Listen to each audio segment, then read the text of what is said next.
Hi everyone, Tanya Hertz here. I'm going to be talking to you tonight about bankruptcy.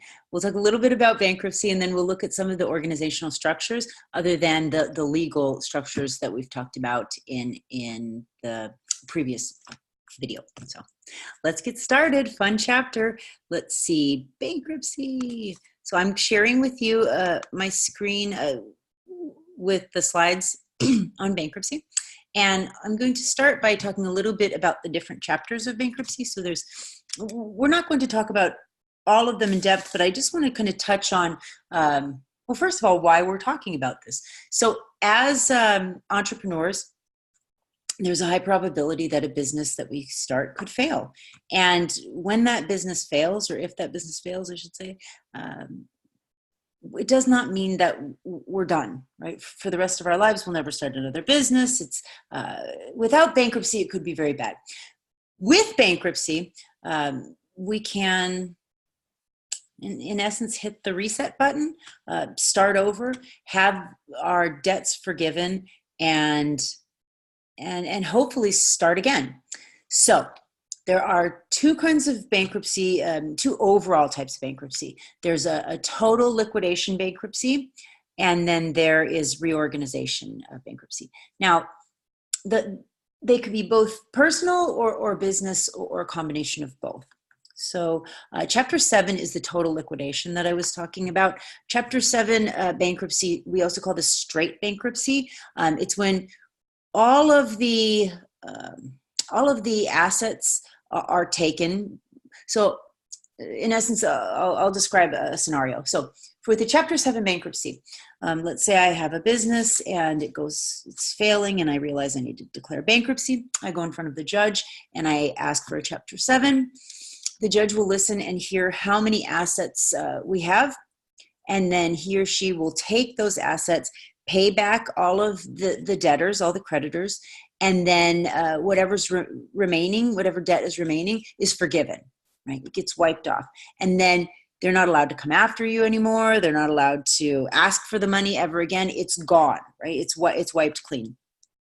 And then right immediately after, we could potentially start another business. Now, it depends on the structure of the business, though. So if we're a sole proprietor and we declare Chapter 7, think about it. Remember when we were talking about the forms of ownership, how how sole proprietorship is intrinsically tied to the owners of the organization? Well, if that's the case, and we declare bankruptcy as sole proprietors, that will affect our own personal creditworthiness, and our personal assets will also be used to pay off the debts of the business. So we could lose, all of or many of our personal assets. There is some protection for our home and car, but by and large, the thing to remember is those personal assets are also at risk. Now, if we have a structure of a business as a corporation or an LLC, and the business fails under Chapter 7, it would not affect our creditworthiness at all. As personal owners of the business, it would just affect the business, and we would only could potentially lose what we've invested into the business, and then our personal assets would be protected. Right? So Chapter 11 and Chapter 13 are both reorganization types of bankruptcy, and by that we mean that the assets that we have are used to first pay off the debtors, and then the remainder of the debt doesn't just get wiped clean. There's a repayment plan. And as a business owner, we call this reorganization Chapter 11. And the reason why business owners would do this, where they would have that repayment plan rather than just wiping off the debt, is because maybe they want to keep the business up and running. Right? And with Chapter 11, that's what you get to do. You can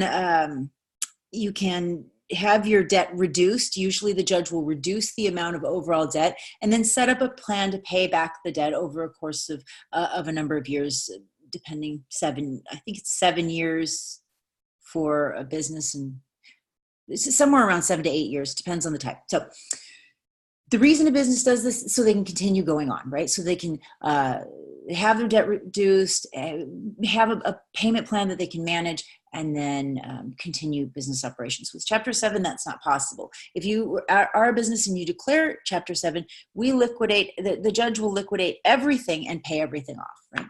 Now, for Chapter 13, that's the individual or personal debt reorganization. That's the Chapter 11 for people, not businesses.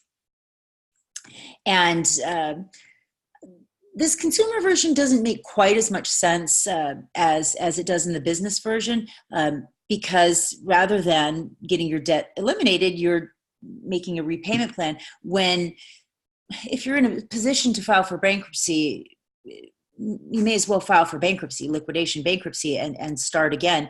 Your credit is affected the exact same way. And with Chapter 7, it's like almost an immediately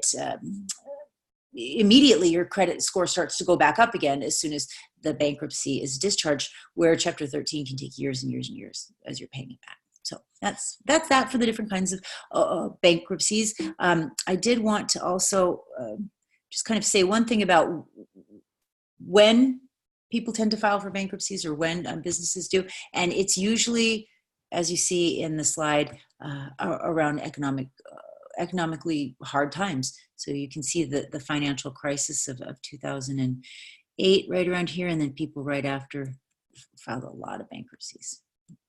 Okay. So there are ways that we can manage our personal liability and our risk other than the forms of ownership that we talked about before, and that's with insurance. Insurance is a great way for us as sole proprietors, partners, and even corporations and LLCs to mitigate some of the risk. And when we're paying for insurance or buying insurance, it's important to remember that you should only insure things that you could not comfortably absorb. If the cost of the loss is enough that it would hurt business operations, that it would be a pain point for the business, then that item should be insured. Same is true with individuals, consumers. Small items that you could realistically pay without in a month without significant impact on your overall finances should not be insured. So the amount is different for every business and every person, but kinds of things that you should insure: big ticket items, real property, buildings, personal property that has a high value, business property that has a high value. And it's important to remember that so the premium is the amount that we're paying either monthly or yearly or quarterly to the insurance company for the insurance coverage. And the deductible is the amount that is not covered. It's the amount of loss or damage that we as the insured person or business would actually cover ourselves before the insurance pays out the claim. So a higher premium usually means a lower deductible, and vice versa. But be careful when you are setting those limits of liability, because often people will think, oh, it's nice to have a low premium, a low monthly premium. You think about something like your car insurance. I love having a low premium, so let's just do that by putting the deductible up. Maybe we can make the deductible $2,500, and then we'll have an even lower premium. The problem with this is you need to be able to absorb that absorb the deductible, absorb that loss without it hurting too much. And if $2,500 is enough to be a pain point for you, then that means it should have been insured, and you probably should have set a lower deductible. All right. So there are many different kinds of business insurance that you should consider. Every business is different, and some of the common ones that we see in most businesses: workman's comp, product liability, property insurance, general liability, E&O insurance, they call it, errors and omissions insurance. And that's there for professional businesses who are giving advice to clients or have a fiduciary duty to oversee a client's money. That's just in case we give bad advice, is essentially insurance. Key person life insurance protects the business in case one of the executives in the organization has an accident or becomes ill and can no longer work. All right. So I wanted to share this just quickly. These are the percentage of small businesses that are started in the United States by legal form. If you, I apologize, there's no LLC in here, but this is the three primary without limited liability company. And if you see here, the vast majority of businesses today are still started as sole proprietorship, which is pretty shocking when you think about things like liability, taxes. You think, why are so many people starting businesses as sole proprietorship? So we talked about it a little in class. I'd like you to all think about that. Why do you think so many businesses are started as sole proprietorship? I'll leave it at that. So just quickly, a couple other organizational forms that aren't legal forms of ownership, but are still important considerations: strategic alliances, and then setting up a business as an independent contractor or freelancer. So we'll talk on the next video about what an independent contractor and freelancer are and what it means to be working in the gig economy. But this is all we'll say about strategic alliances in this video, and that is that a strategic alliance is a relationship between two businesses. It's a mutually beneficial relationship. It's not a legal form of ownership of each other's businesses. It's simply sharing resources to benefit both organizations in some way. It's important to remember when you set up a strategic alliance, it needs to be a benefit to each of the businesses in the alliance. So you typically see these with small businesses or new businesses and bigger existing companies.